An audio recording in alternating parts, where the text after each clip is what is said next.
That Don't Sound Right is a podcast about talking the way we did before the internet.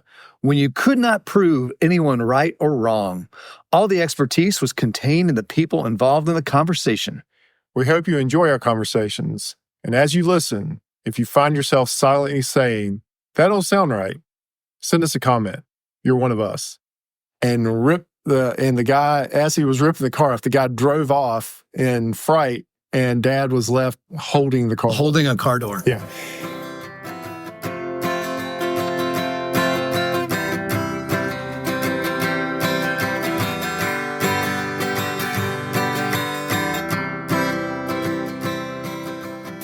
Welcome back to another episode of That Don't Sound Right, a podcast about talking. We're your co-hosts. I'm Peter Billman. And I'm Cecil Davis. And we're just trying to have a conversation. We want to invite you in to this conversation without Googling or fact-checking. Those things can so easily kill the conversation. And you killed the conversation this week. No, I didn't. No, you didn't. No. We were sitting around with some folks having fika. I have no idea what that is. So fika, spelled F-I-K-A, is a Swedish word for coffee break. Huh. And you usually have it with other people. Huh. It usually involves having treats and drinking coffee. Were you in Sweden? No. I was in town. But we have fika.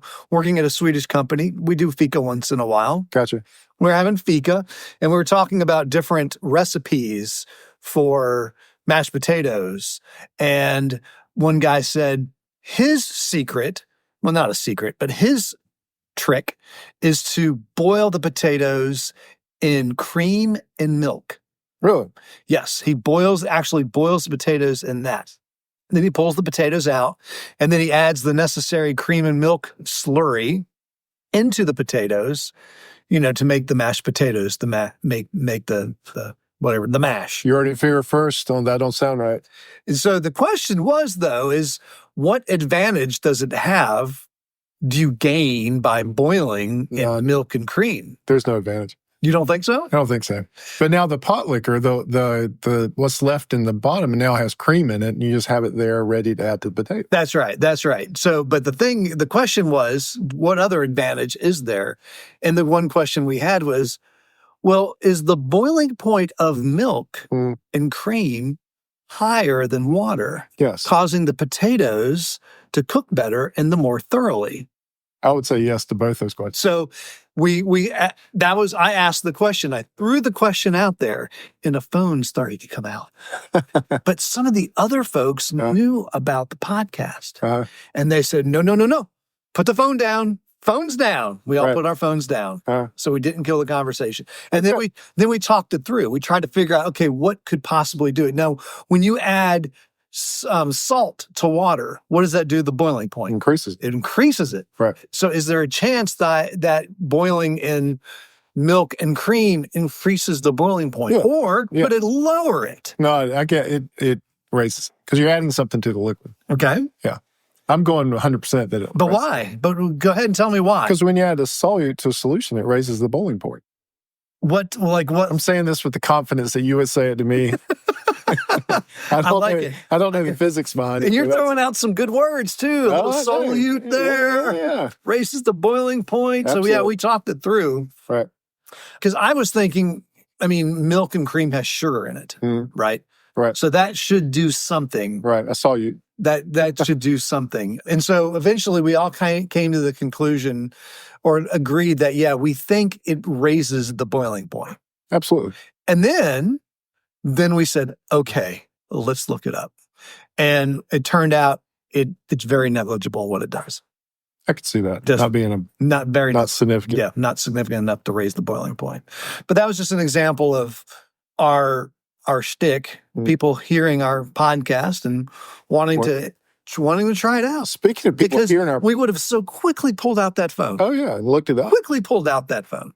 Speaking of people hearing our podcasts, we went down to 1 on our Podbean followers. We'd really gotten up to 185 on We're Podbean. down to 184? We're down to 184. Man. Shame on whoever left. Well, no, Cecil, we're not for everyone. In fact, we're niche.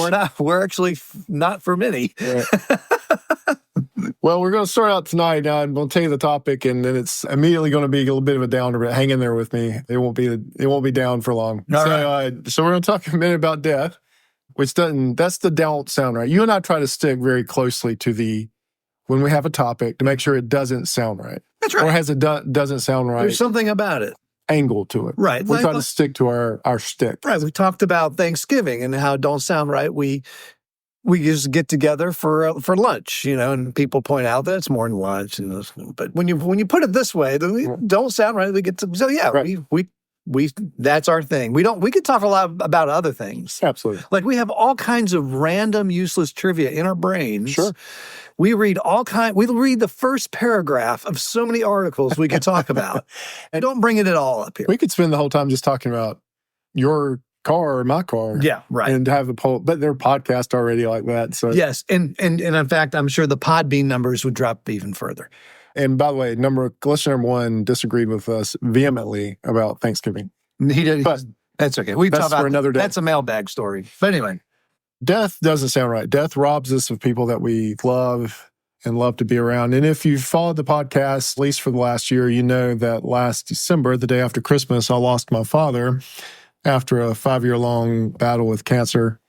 And he listened to the show. He contributed to the show. He possibly was partially inspiration for the show in some ways. It might have been one of your family members not in this household to start listening to the podcast. In fact, he didn't immediately start listening, right? He wasn't one of the... Well, no. He was not an early adopter, as we say. No, but that was probably more of not being a podcast listening person to begin with. So once he started listening, we had him, but he does not come from a generation that, necessarily listens to podcasts. You had to show him what buttons to push and show him kind of where to access it and all that. And not that he wasn't good with all that type of stuff, but once he kind of got into the podcast, he was a fan from there. Yes, he was. That point on. So funerals to me are strange things, and eulogies especially, because it's very hard to sum up someone's life at a funeral or in a eulogy or because you have just a few words to do that in a limited amount of time. For the past year, I've been thinking about how to honor my dad in this. And then I got to think, I was like, I've got a podcast. I can, I've got at least half of a podcast. Say anything you want. I can say anything I want. That's right. So tonight, I'm going to tell 3 stories I loved about Dad. So just to give you a little background, all Dad's brothers and sisters and their spouses are like superheroes to me. Anyway, I mean, it's like living in the Marvel Cinematic Universe.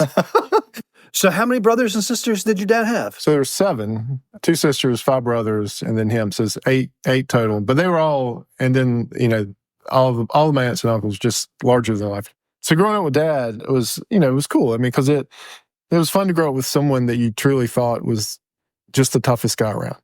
Mm-hmm. And, tough guy? And he worked in a metal shop. He worked in, so my dad was by trade, he was a tool and die, and which means he was a machinist and had a 3rd year in tool and die. So that means he physically made things, which you understand has been in the automotive industry or in the truck industry. There's parts to be made, and those parts are being made more and more by more complicated machines, but you still need those good old machinists. I mean, they use more complicated machines now than they used to, but you have machinists that make parts. Well, the amazing thing to me is that a tool and die maker makes the machine that makes the parts. Right. In fact, they make the negative image of the part. Yeah. So that, and they make it into what we call a tool. Yeah. And that tool is what forms the part. It either punches holes, or bends it, or puts complicated shapes into it. Yeah. And so these guys and gals that are tool and die makers, they always have to be able to think in reverse. Yes. They have to machine metal parts with absolute precision. Right. And they have to be able to visualize what the part's going to look like, and then visualize what the tool is going to look like to make that part. And so that is always, in fact, the other thing is they can look at a drawing and immediately say, you can't make that part. Right. Which I've had a tool and die maker tell me that before. Yeah. So Dad was a machinist and tool and die guy. And, and so he was just, he worked at Aeroglide Corporation. They made big steel machines. Yeah. So every day it was steel-toed boots and hard hat. And Dad was a big guy anyway. And so. Also, the environment of a tool and die shop. I mean, and I don't know what this particular place is, but I've been to machine shops. Yeah. And they're usually very dirty. Yep. And they're very loud. Yeah. And at just most of the time that you're in there, you feel like your life is in peril. Your life is in peril. There are heavy machines being moved around at high speeds. Things and chains are flying around you overhead. Yes. Sparks are flying. Welding is going on. Grinding is going on. Loud noises of hammers hitting steel. I mean, it is not for the faint of heart to even just visit one of these places, much less work there your whole career. And so he loved what he did. He really enjoyed what he did. But so I went to work out there during the summer. So I'd work there during the summer and then over Christmas break. So let's be clear. You didn't work on a farm. No. Okay. I did not grow up on a farm. He grew up on a farm. I did not grow up on a farm. One of my favorite stories to this day is I went to work out where he works. And first day I was out there, some guys came up to me and they said, hey, so we know what you tell us something. And I said, what's that? And they said, tell us about your dad ripping the car door off of a guy's car. Oh, my. And I said, what?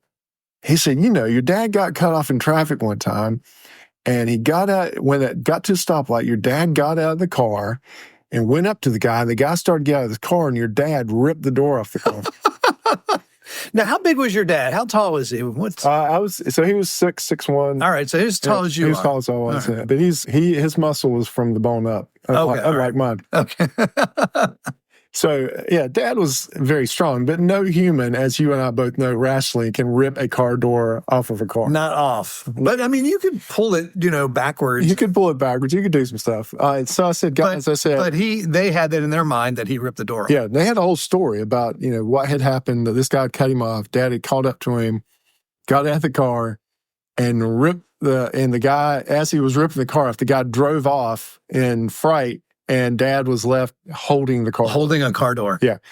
So I said, guys, my dad's pretty tough, but he didn't rip a car door off. And they would not be dissuaded from this story. They were not backing off this story. But the thing I love about that story is that people could actually believe that was true. Like really held on to that story like it was the truth because they felt that he was capable of ripping a car door off. I think it was just, again, a testament just to his toughness. So to kind of piggyback on that story, a story I did see happen, I was with him. We were in an auto parts store. It was the auto parts store in town that we all went to. I don't remember it being part of a chain necessarily. It was almost like an independent one. One of those local shops. Local shop, where everybody knew everybody. And probably in Napa. And it's probably a Napa, right? One of those local Napa shops. I don't remember it being a Napa. I guess it could have been. And it was in an old theater. And the guy that owned it eventually robbed the bank, which is a whole nother podcast. All right. But Dad and I were in there, and there's a lot of people in the store. And so we're in there, and this big guy comes in. I mean, so to me, Dad's the biggest guy around. And this really big guy comes in. I mean, he just, filled the store up. And I don't know if he was a little drunk or something, but he comes in and he starts just kind of pushing people around in the store. Yeah, like pushing them out of his way and getting stuff and kind of bullying. And he's making his way up to the front. And Dad and I are at the register by this point. And Dad's got his stuff on the counter. And this guy steps up to the counter and grabs the stuff Dad has on the counter and shoves it out of the way and steps in front of my dad. Now, remember, I think my dad's invincible. How old are you right now? I was probably 13, 14, something. So anyway, so I'm looking at Dad and I'm looking at this guy because this guy could have wrapped all of us in the store up. Mm-hmm. Yeah, and there's some tough guys in this store. This is an old auto parts store. And so the guys behind the counter, the guy, there was no slouches in the store. And so I'm looking at him and I'm looking at Dad, And my dad looks the guy in the eye and grabs his stuff that he's put on the counter and shoves it back across the counter and puts his stuff back in front and just looks at the guy. And the guy's just looking at him. And I'm thinking, I'm not really sure what's going to happen. So the guy looks at him and just walks away, gets behind him in line. And we get in the car. And I was like, well, Dad, that was kind of weird one. And then Dad's like, I wasn't quite sure how that was going to go. He said that was a big guy. And I realized after that, it's like, Dad stood his ground, even though he was a little scared on that one. Mm-hmm. But he stood his ground. And then just made, sometimes you got to stand your ground, even if there's a good chance you might lose. Now, Dad might have lost, but he would well, might have been a tie. He would have gone down fighting. And I have a feeling your dad would have had help really quick. Oh yeah. The whole store. This guy had made the whole store mad. Right, they were all ready to get on. Yeah, they were ready to get up, but nobody was going to go first. That was a great story for me. Just watching him stand his ground against what looked like pretty insurmountable odds. Yeah. By the way, and not many people know this, and you working in the industry you do will realize how dangerous this was. I don't know that. I hope I can do justice to this. So again, working in a metal shop. And so it's they build big machines. Mm-hmm. Yeah. And so you've been in a big plant, 3 stories, 4 stories high, 40 feet up to the roof, 50 feet up to the roof or higher. Yeah. And usually in these places, you have large bays. You have large bays. And in those bays, you have cranes that move up and down those bays. Again, those cranes are 30 or 40 feet off the ground. That's the whole feeling in peril the whole time. Right. You never know when these cranes are going to swing something your way or drop something your way. And as you walk, these things are moving, and they're moving something over off in the distance, right? Yeah. But these big beams are moving overhead. Yes. And it's they pass in front of a light and they cast a shadow. Yeah. And so these shadows are going in front of you. So you're walking, minding your own business, and all of a sudden these huge shadows start moving all around you, and you're just waiting to die. Yeah. You're thinking something is going to come and get you. But that's there exactly what this is, right? Yeah. These shops are full of peril because normally you've got some old guy running around the shop with a forklift with the forks halfway up. And there's sharp edges everywhere. And like you said, these big cranes are moving overhead. And you're right. They darken out the light when they go between the light. Yeah.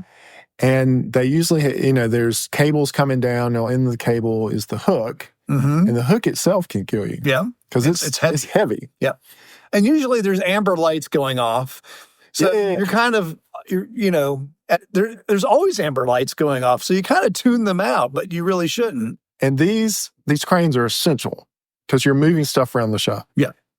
So it's quitting time. And one of these cranes has gone down. Mm-hmm. The dad's got to get home for something. And so normally what when you say goes down, it stops working. Part of it. And they're going to need it for the next day. Right. And it's got to be up by the next day. So my dad knows what's wrong with it, but to save time, what you would normally do is go get a forklift and a cage, mm-hmm. or this is what you would do now with OSHA. Okay. This is what you should have done then. So we've talked about OSHA before. That's the Occupational Safety Health Administration. So you would get in a cage and you would be safety roped in. Right. You would go up to the crane and you would work on the crane. You'd come down and all be safe. Yeah. So Dad didn't have that much time and there was nobody else in the plant. He climbed up to the level of the crane. Now, again, it's hard to imagine this. These cranes span out across these big bays. Yeah. So the crane head had stopped moving along the rail out over about midway in one of these bays. So he's probably 40 feet up in the air. 40 feet up in the air. And it's probably an 80 to 100 foot wide, long beam. So he's have to walk 40 feet along this thing to get to the... That's covered in grease. Oh, grease and all kinds of... Right. And so he walks 40 feet out into the bay, 40 feet up in the air to work on the crane. And so he goes out there. He goes out there and gets his tie. But I remember him telling me, he said, on the way back, it hit me what I was doing. So on the way back, he realizes what he's done and he freezes. Oh, no. 40 feet up, 30, 40 feet out in the middle of the bay. And it's kind of too late to be worried about what you just did. Keep going. Right. And so what's he doing? And so what he does, and then this is the way my dad was able to do it. He said, he was able to just stop for a minute. It's like, there's only one solution to this. I've got to walk back. The rest of the way. I've got to walk back. And so it's not like he's getting on his cell phone to call someone with a four-look of the brain. They're all gone. Everybody's gone. There are no cell phones at this point in history. So there is, you either, wrap yourself around the beam and cry for help for the next few hours until somebody shows up. Yeah, so he's like, I had to stop. I was like, I've only got one way off the beam, and that's to walk off the beam. He must have been in the zone. He got in the zone. He was in the zone all the way to the head, got it fixed. He was in the zone, and for some reason, something snapped him out. He felt relief that he got the job done, but he wasn't done. He had to walk back. He had to walk back. But he did it. And my mind does not work like that. You've known me long enough to know my mind doesn't work like that. You're looking for the safety. I would still be up on that beam. Well, you're still no. You wouldn't have gone. I don't think you would have gone. You'd be still looking for the keys to the forklift. That's right. But yeah, it's just amazing to me that he was able to just, talk his way back off the beam and back to safety. Now that was a one and done for him. He never did that again. He never did that again. Yeah. But I love that story, man. Just that, he walked out on that beam, fixed the crane, and walked back. And as I was thinking about these, Dad could fix anything, he could build anything, he'd understand how anything worked except for two-cycle engines, which he said to this, if he was here now, he would tell you two-cycle engines are magic. Yeah. And I think a lot of people agree with that. I agree. I don't even mess with them. But, the stories I decided to tell like tonight are really only one aspect of Dad's character. Right. We're all multi-faceted people. Right. I mean, you were kind of telling the stories for where he worked. Right. Where he worked. How he worked and how he carried himself out in public. Yeah. And just, and those were the fun things. I mean, there was a ton of fun things. Dad accepted me how I was. He didn't try to change me. And I can tell you a ton of other stories, about when he lived out west and after he got out of the Navy and driving across the U.S. And, there's a ton of stories. But I bet you there's a ton of stories of him living on a farm. A ton of stories of him growing up. But, these stories I just all like because it just fits into that kind of superhero persona that I had of him when I was growing up. And, as we got older and became closer, he let me see behind the curtain more and more and more, which was great too. I got to see another aspect of my dad. But it was fun growing up with those superhero stories. So do you remember episode 145 that we did? It was called If I Could. It was about AI capturing the memories and the stories of someone who's passed away, but then being able to recreate them in an AI with after collecting the pictures, being actually to animate a human face with their mannerisms and their voice. Yeah. So make you want to do that? No, I wouldn't think so. I'd much rather be able to sit and tell stories than to have that AI piece. You don't want to go and Google somebody. You want to be able to tell the story. Yeah, I want to be able to tell stories. So I've shown you one aspect of my dad's character, and this was again as a kid, loving that superhero side. Maybe in future episodes we tell other sides, but the reason we chose it to do it now is Dad's birthday's coming up. And when's his birthday? December 6th. 6th, okay. All right. So happy birthday, Dad. And it doesn't sound right, but you have come to the end of another episode of That Don't Sound Right. Well, before we close, we just want to thank everyone for listening. If this is your first time and enjoyed the conversation, would you consider hitting the subscribe button on the platform you listen with? Also, if you're a longtime listener, please give us a rating and leave us a review so others can easily find us and join the conversation. If you do decide to stop following us on Podbean, feel free to follow us on other platforms. Oh, tell us why. All right. That Don't Sound Right is a production of TSR Podcast in conjunction with Camel City Studios. I'm your co-host and sound engineer. Peter is your other host and web designer. Camille is your barista. Emily does your graphic design. Welcome home, Emily.